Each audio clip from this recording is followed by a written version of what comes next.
Well, thank you for joining me on this exercise 2A. I'm going to be looking at question 9. It says to use calculus techniques to determine the exact coordinate of stationary points to the curve. And we've got this curve 2x minus 1 to the power of 5 plus 1. Power of 5 could have actually 1, 2, 3... We could have up to 4 stationary points for a power of 5. And because it's going up at the end, 1, 2, 3, 4, up to 4. It doesn't have to have 4. So let's see how many we've got.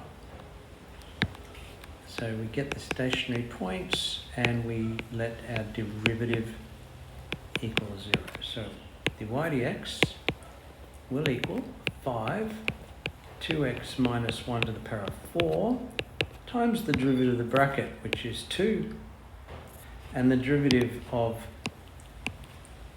plus 1x power of 0 is 0. So we've got 5, 2x minus 1 to the power of 4. Let that equal to 0, and there's only one factor that could be a 0.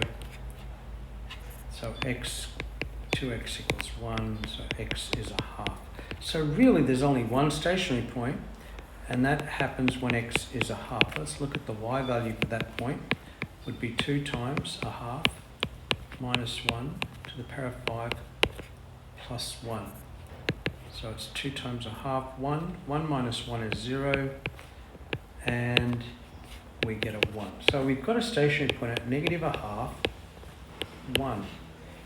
Is that a maximum, a minimum, or a point of inflection?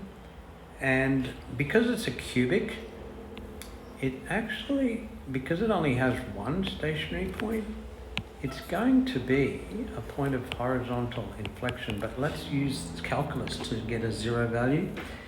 And we should do a test before and after just to confirm if it is 0. So let's get our test in the second derivative.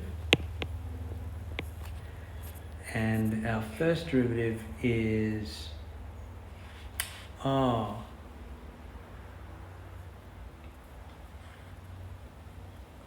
forgot to multiply the 5 times the 2. Let's do that because that saves me coming back to it at 5 2s of 10.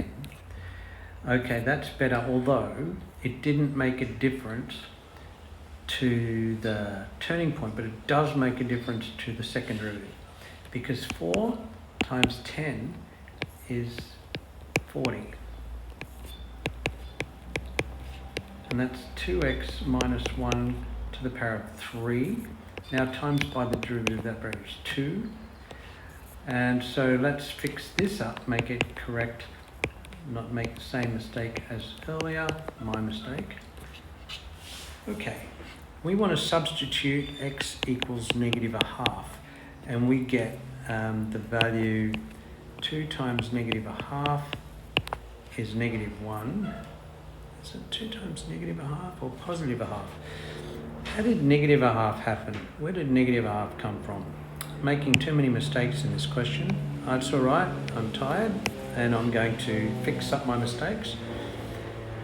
And let's just highlight that. We've got x is a half, x is a half, x is a half, x is a half, and I want this to be x is a half. It's all fixed. X is a half. Okay, everything a half? Okay, we fixed it all up. That's 2 mistakes in this. Never mind, let's move forward. So we've got 2 times a half is 1. 1 minus 1 is 0 cubed. So we get a 0 value. Therefore, it's possibly a point of horizontal inflection.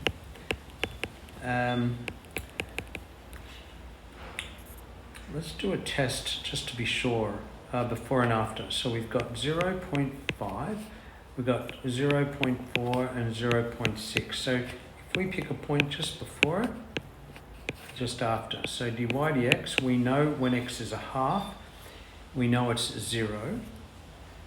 All right, so we've got a 0 value, and that's a zero value. Let's substitute into dy dx when x is 0.4. So back to the top, and we've got this function here. 10 times 2 times 0.4 minus 1 to the power of 4. 10 times 0.8 negative 0.2 to the power of 4. We've got a positive value, so it's an upslope. Then it's level. Now put in